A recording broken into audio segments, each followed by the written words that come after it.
একটা বিষয় আছে, বুঝতে পারলেন? প্রত্যেকটা জিনিসে ফাজলামি চলে না। এখানে কিন্তু লাইন আছে, এই তারের মধ্যে লাইন আছে, ওরা লাইনটা এখান থেকে বিচ্ছিন্ন করে দিয়েছে, কিন্তু মাথার মধ্যে কোনো প্রোটেকশন দেয় নাই, কোনো টেপ বা কোনো কিছু পেয়েছে না। ভাই এখানে ফাজলামি, ভাই একটা মানুষের জীবন লিখে এখানে ফাজলামি। এখানে দেখেন খেরের পালা, এখানে কিন্তু কৃষক মানে এখানে কিন্তু কাজ হয়, এখানে খেরের পালা, এখানে তাল গাছ, এখানে কাজ, এখানে পুকুর আছে, এখানে কিন্তু চিপার মধ্যে হলে অনেক মানুষ এখানে আসে। তো আপনারা লাইনটা বিচ্ছিন্ন করছেন, আপনারা একবার মেন পয়েন্ট থেকে লাইনটা বিচ্ছিন্ন করতেন, মেন যে কারেন্টের থোম যেখানে আছে আপনারা সেখান থেকে লাইন বিচ্ছিন্ন করতেন। আচ্ছা ঠিক আছে, এখান থেকে লাইন বিচ্ছিন্ন করছেন, সমস্যা নেই, তাহলে এটার মাথায় টেপ পেঁচতে কি ভাই আধা ঘন্টা, 1 ঘন্টা, 3 ঘন্টা সময় লাগতো? ভাই আপনারা কি মাংনা কাজ করেছেন এখানে? সরকার থেকে আপনারা কি পল্লী বিদ্যুৎ অফিস থেকে টাকা নেন না? আপনারা কি ফাও কাজ করতে আসছিলেন এখানে?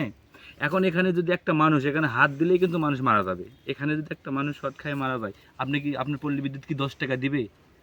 হ্যাঁ, আপনারা এখন যদি বলেন যে ভাই আপনি ভিডিও করলেন, হ্যাঁ আগে আপনাদেরকে অবজেকশন দিতেন, কেন আপনাদের অবজেকশন দেওয়া লাগবে? আপনাদের হুঁশ নাই? আপনারা কাজ করতে করতে আপনাদের সব কিছু পেকে গেছে, আপনারা এখনও জানেন না যে এখানে বিদ্যুতের এখানে যদি মানুষ হাত দিয়ে মারা যাবে? আপনারা সঠিকভাবে কেন কাজ করলেন না? হ্যাঁ, আপনারা বলতে পারেন যে ভাই আপনি আগে পল্লী বিদ্যুৎ অফিসে জানাইতেন, জানানোর পরে আপনি এই বিষয়টা করতেন, আমরা কাজ করতাম কি না করতাম।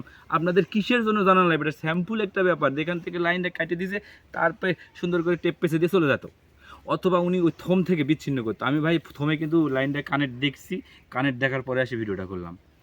তো ভাই পল্লী বিদ্যুতের এই ফাজলামিগুলা, হ্যাঁ এখানে দেখেন ওরা জীবনে কিন্তু 10 টাকা ভুল মানে বিল ভুল করে কোনো জায়গায় কম লেখে না, কিন্তু প্রত্যেকটা জায়গাতে অবজেকশন অনেক জায়গাতে পাওয়া যায় যে আমার এত টাকা বিল বেশি আসলো, আমার এত টাকা বিল বেশি আসলো।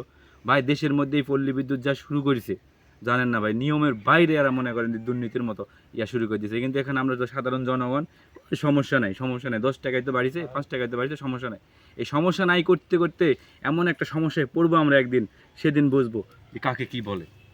তো যাই হোক ভাই, এই হচ্ছে বিষয়। তো আমি নেমাতপুর পল্লী বিদ্যুৎ অফিসকে জানাচ্ছি, যদি আমার ভিডিওটা আপনারা দেখেন অবশ্যই এখানে এসে টেপ বাইরে যাবেন।